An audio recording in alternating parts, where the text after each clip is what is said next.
আমরা সবাই ছোটবেলা থেকে একটা কথা শুনে বড় হয়েছি যে লোভে পাপ, পাপে মৃত্যু। আমাদের আজকের এই গল্পটা অনেকটা এমনই। লোভের পরিণতি কতটা ভয়াবহ হতে পারে আমাদের এই মুভিতে সেই দিকটি দেখানো হয়েছে। লোভে পড়ে একজন আমির ফকিরে পরিণত হতে পারে।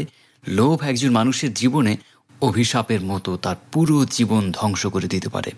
চলুন তবে আর কোনো কথা না বলে আপনাদেরকে নিয়ে হারিয়ে যাই এক ভয়ঙ্কর রূপকথার জগতে, যেখানে দেখানো হয়েছে লোভের ভয়ঙ্কর পরিণতি। সাধারণত রূপকথার গল্পগুলো আমাদের মনোরঞ্জন দিয়ে থাকে, কিন্তু আজকের এই গল্পটা আপনাদের বিনোদন দেওয়ার পাশাপাশি এক শিক্ষণীয় ভূমিকাও রাখবে। গল্পের শুরুতে আমাদেরকে দেখানো হয় জর্ডান এবং মেডিনা নামে এক দম্পতিকে। তারা নদীর তীরে ছোট একটি ঘরে বসবাস করত। জর্ডান একজন জেলে ছিল। সে নদীতে মাছ ধরত এবং সেই মাছ বাজারে বিক্রি করে তাদের সংসার চালাতো। তাদের দুজনের মধ্যে সম্পর্ক ছিল অত্যন্ত ভালো। তারা একে অপরকে নিজের জীবনের চেয়েও বেশি ভালোবাসত। এক সকালে জর্ডান নদীতে মাছ ধরতে যায়। মাছ ধরার সময় সে কিছুটা ক্লান্ত হয়ে পড়ে এবং বিশ্রামের জন্য কিছুক্ষণের জন্য ঘুমিয়ে পড়ে। হঠাৎ ঘুম ভেঙে যায়। জর্ডান দেখতে পায় তার বড়শিতে একটি মাছ আটকে পড়েছে।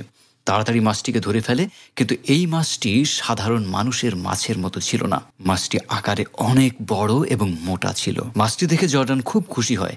সে মনে মনে ভাবে, আজকেই মাছটি বিক্রি করে অনেক টাকা পাবো, আর আজকে আর কোনো মাছ ধরার প্রয়োজন পড়বে না। একটি মাছ বিক্রি করেই সারাদিনের ইনকাম হয়ে যাবে। কিন্তু যখন সে মাছটিকে ধরে তখন সে অবাক হয়ে দেখতে পায় মাছটি মানুষের মতো কথা বলছে। মাছটি বলতে থাকে, তুমি আমাকে মেরো না, আমি কোনো সাধারণ মাছ নই, আমি একজন রাজকুমার। আমাকে ঋষির অভিশাপে মাছের আকারে পরিণত হতে হয়েছে। সমুদ্রের উপরে যে রাজ্য আছে, আমি সেই রাজ্যের একমাত্র রাজকুমার মাইকেল। আমি তোমার কাছে অনুরোধ করছি, আমাকে ছেড়ে দাও, দয়া করে আমাকে বাজারে বিক্রি করো না। জর্ডান খুবই ভালো মনের মানুষ ছিল। মাছটির কথা শুনে তার মনে দয়া হয় এবং সে মাছটিকে আবার সমুদ্রে ছেড়ে দেয়। সেদিনের জন্য জর্ডান আর কোনো মাছ ধরে না এবং বাসায় ফিরে আসে। তারপর সে তার স্ত্রী মেরিনার সাথে একসাথে খাবার খেতে বসে। খাবারের সময় মেরিনা জিজ্ঞেস করে, আজকে কোনো মাছ ধরলে না? নদীতে কি মাছ পাওয়া যায়নি? তুমি তো সাধারণত রোজ কোনো না কোনো মাছ নিয়ে আসো। জর্ডান তাকে বলে, আজকে আমি বিশাল আকারের একটি মাছ পেয়েছিলাম, কিন্তু তখনই ঘটল এক অদ্ভুত ঘটনা। মাছটি আমাকে মানুষের মতো অনুরোধ করতে থাকে যেন আমি তাকে ধরে না ফেলি এবং আবার পানিতে ছেড়ে দিই। মাছটি আসলে একজন রাজকুমার ছিল। মাছটির কথা শুনে আমার খুব দয়া হয়, তাই আমি তাকে আবার সমুদ্রে ছেড়ে দেই। জর্ডানের স্ত্রী তখন তাকে বলে, তুমি মাছটিকে আবার ছেড়ে দিয়ে অনেক ভালো কাজ করেছো, কিন্তু মাছটির কাছ থেকে আমাদের জন্য কিছু চাইতে পারোনি? জর্ডান তখন তার স্ত্রীকে জিজ্ঞেস করে, মাছের কাছে আবার কি চাইব? আমরা তো এমনিতেই ভালো আছি। আমাদের সংসারে অভাব থাকলেও আমরা দুজনে অনেক সুখে শান্তিতে আছি। মেরিনা জবাবে বলে, তুমি আমাদের ঘরের দিকে দেখো না। আমাদের ছোট একটা ঘরে আমরা ঠিকমতো থাকতে পারি না। এরপর আমাদের সন্তান হবে এবং তাদের সন্তান হলে এই ছোট ঘরে আমরা কিভাবে থাকব? আমাদের সন্তানদের কথা চিন্তা করে হলেও আমাদের কিছু করা উচিত। তুমি এক কাজ করো, তুমি ওই মাছের কাছে আবার যাও এবং গিয়ে তাকে অনুরোধ করো আমাদের দুজনের জন্য যেন সুন্দর একটি বাড়ি সে তৈরি করে দেয়। এই ছোট ঘরে আর আমার থাকতে একদম ভালো লাগছে না। আমাদের বড় বাড়ি হলে আমরা দুজন অনেক সুখে শান্তিতে থাকতে পারবো। আমাদের আর কোনো কষ্ট হবে না, আর তোমাকে নদীতে গিয়ে মাছ ধরতে হবে না। আমাদের সকল অভাব দূর হয়ে যাবে। জর্ডান তখন বলে, আমার মনে হয় এটা করা ঠিক হচ্ছে না। সৃষ্টিকর্তা আমাদের যথেষ্ট ভালো রেখেছেন। আমাদের এভাবেই বাকি জীবন পার করা উচিত। আমাদের কখনো লোভ করা ঠিক হবে না। কিন্তু তার স্ত্রী অনেক জোরাজুরি করতে থাকে। জর্ডান তার স্ত্রীকে অনেক ভালোবাসত, তাই তার কথা ছাড়তে পারল না। তাই সে আবার সমুদ্রে যায় এবং মাছটিকে ডাকতে থাকে। জর্ডানের ডাক শুনে মাছটি ফিরে আসে এবং জানতে চায়, তুমি আমাকে কেন ডাকছো? জর্ডান বলে, আমি আমার নিজের জন্য এখানে আসিনি। আমার স্ত্রী মেরিনার জোরাজুরির কারণে আমি আবার তোমার কাছে এসেছি। আমরা ছোট একটি ঘরে থাকি, আমাদের সারা জীবন অভাব অনটন লেগেই থাকে। তাই আমার স্ত্রী চাচ্ছে তুমি যেন আমাদের জন্য একটা সুন্দর বড় বাড়ি তৈরি করে দাও, তাহলে আমাদের আর কোনোই কষ্ট থাকবে না। মাছটি তখন বলে, আচ্ছা ঠিক আছে, তোমাদের ইচ্ছে পূরণ হবে। তুমি বাড়ি ফিরে যাও, গিয়ে তুমি বড় বাড়ি দেখতে পারবে। জর্ডান সেখান থেকে বাড়ি ফিরে দেখতে পায় মাছটি সত্যই তাদের জন্য একটি বড় বাড়ি তৈরি করে দিয়েছে।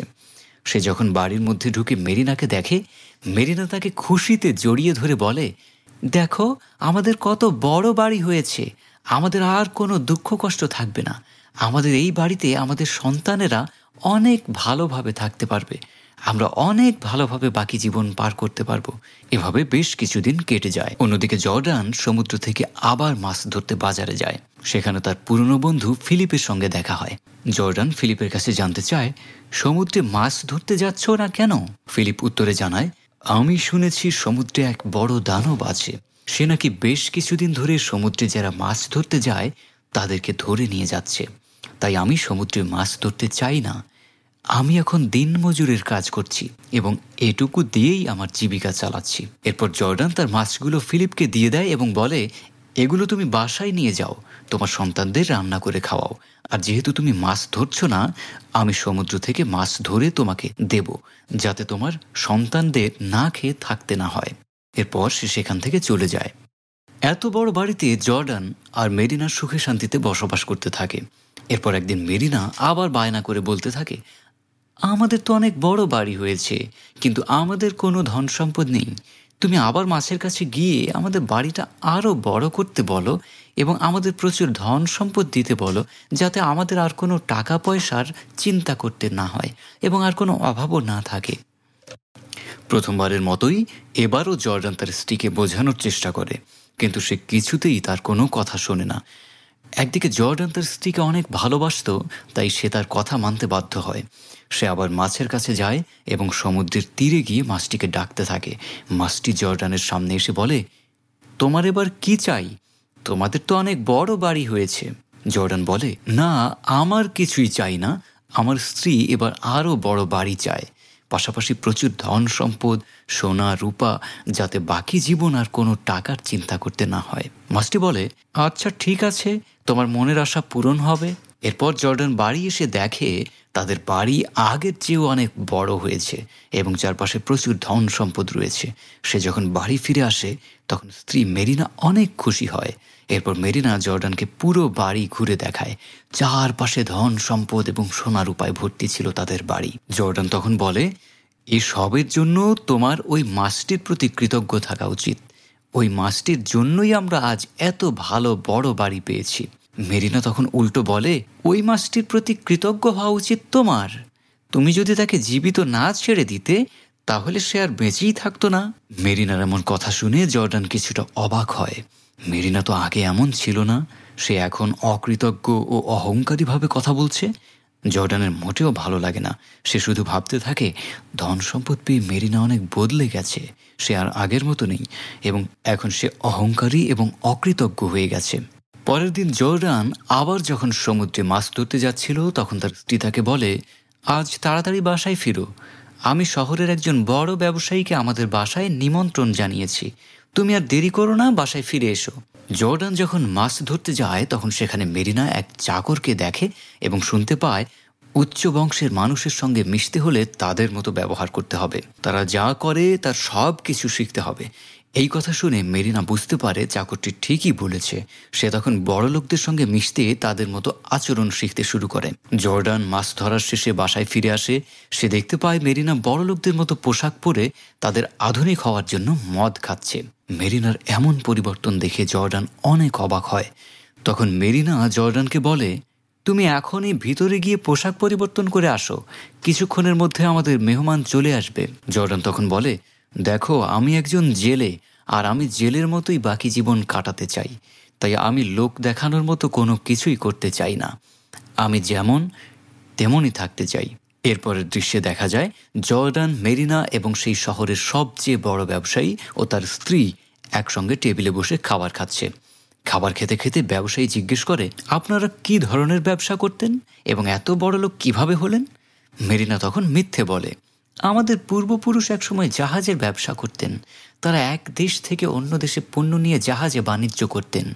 তখন ব্যবসায়ী মজার ছলে বলে, আমার তো মনে হচ্ছে জর্ডান একজন জেলে, তার শরীর থেকে এখনো মাছের গন্ধ আসছে। এমন কথা শুনে মেরিনা খুব রেগে যায়। সে রেগে সেই ব্যবসায়ীকে বের করে দেয় এবং আরও বলে, আপনার কিভাবে এত সাহস হলো আমাদের বংশ নিয়ে প্রশ্ন করার? এরপর ব্যবসায়ী এবং তার স্ত্রী সেখান থেকে চলে যায়। জর্ডান আর মেরিনার মধ্যে কথা হয়। মেরিনা জর্ডানকে বলে, আমি তোমাকে কতবার বলেছি পোশাক পরিবর্তন করতে, কিন্তু তুমি কোনো কথাই শোনোনি। জর্ডান আগের মতোই এবারও বলে, আমি বলছি আমি একজন জেলে, আর আমি জেলের মতোই বাকি জীবন কাটাবো। আমি লোক দেখানোর জন্য কিছু করতে পারবো না। দুজনের মধ্যে এ নিয়ে অনেক ঝগড়া হয়। পরের দিন সকালে মেরিনার ঘুম ভাঙে। সে জর্ডানকে ডেকে বলে, আমি যদি এই রাজ্যের রাজা হতাম তাহলে ওই ব্যবসায়ীর সাহসী হতো না আমাদের বংশ নিয়ে কথা বলার। আমি তাকে শাস্তি দিতাম। এরপর সে আবার আগের মতো বায়না করতে থাকে। জর্ডানের কাছে বলে, তুমি আবার মাছের কাছে যাও এবং বলো আমাকে এই রাজ্যের রাজা করে দিতে। আমি রাজা হয়ে ওই ব্যবসায়ীর অপমানের প্রতিশোধ নেব। জর্ডান তাকে বোঝানোর চেষ্টা করে, কিন্তু মেরিনা নাছোড়বান্দা। সে যেভাবেই হোক রাজা হতে চায়। জর্ডান মেরিনার কথা অনুযায়ী আবার সমুদ্রের তীরে যায় এবং মাছকে ডাকতে থাকে। মাছটি আগের মতো এসে বলে, তোমার এবার কি চাই? জর্ডান বলে, আমার কিছুই চাই না। আমার স্ত্রী রাজা হতে চায়, যাতে সে সবচেয়ে শক্তিশালী মানুষ হতে পারে। মাছটি বলে, আচ্ছা ঠিক আছে, তোমার আশা পূর্ণ করা হবে। জর্ডান তখন বাসায় ফিরে আসে। তখন সে আগের চেয়ে অনেক বড় রাজপ্রাসাদ দেখে। রাজপ্রাসাদের ভেতরে মেরিনা, তার পাশে তার মন্ত্রী এবং অনেক চাকরকে দেখা যায়। তারা সবাই মেরিনার সেবা করার জন্য প্রস্তুত। মেরিনা তখন তার মন্ত্রীকে ডেকে বলে, তুমি পুরো রাজ্যে ঘোষণা করে দাও, আজ থেকে সমুদ্রে কোনো ধরনের বড় মাছ ধরা যাবে না। কেউ যদি আমার কথা না মেনে চলে তাকে চরম শাস্তি দিতে হবে, যা একমাত্র মৃত্যুদণ্ড। মন্ত্রী মেরিনার কথা মতো পুরো রাজ্যে সমুদ্রে বড় মাছ ধরা নিষিদ্ধ ঘোষণা করে। অন্যদিকে জর্ডান আবার সমুদ্রে গিয়ে মাছ ধরে তার বন্ধু ফিলিপের কাছে নিয়ে যায়। ফিলিপ তাকে বলে, তুমি রোজ কষ্ট করে আমার জন্য মাছ নিয়ে আসো, এটা আমার জন্য খারাপ লাগে। আমি আজ থেকে তোমার কাছ থেকে আর কোনো মাছ নেব না। জর্ডান অনেকবার চেষ্টা করে মাছগুলো ফিলিপকে দিতে, কিন্তু ফিলিপ তা নিতে অস্বীকৃতি জানায়। জর্ডান তাকে বলে, দেখো তুমি এখন কোনো মাছ ধরো না, তোমার পরিবার ও সন্তানদের কথা চিন্তা করো। আমার এই মাছগুলো তোমার নেওয়া উচিত। তুমি যদি না নাও আমি অনেক কষ্ট পাবো। ফিলিপ মাছগুলো না নিয়ে ফিরিয়ে দেয়। এতে জর্ডান অনেক মন খারাপ করে এবং মন খারাপ হয়ে বাড়ির দিকে ফিরে আসে। কিন্তু সেখানে আরেকটি ঘটনা ঘটে।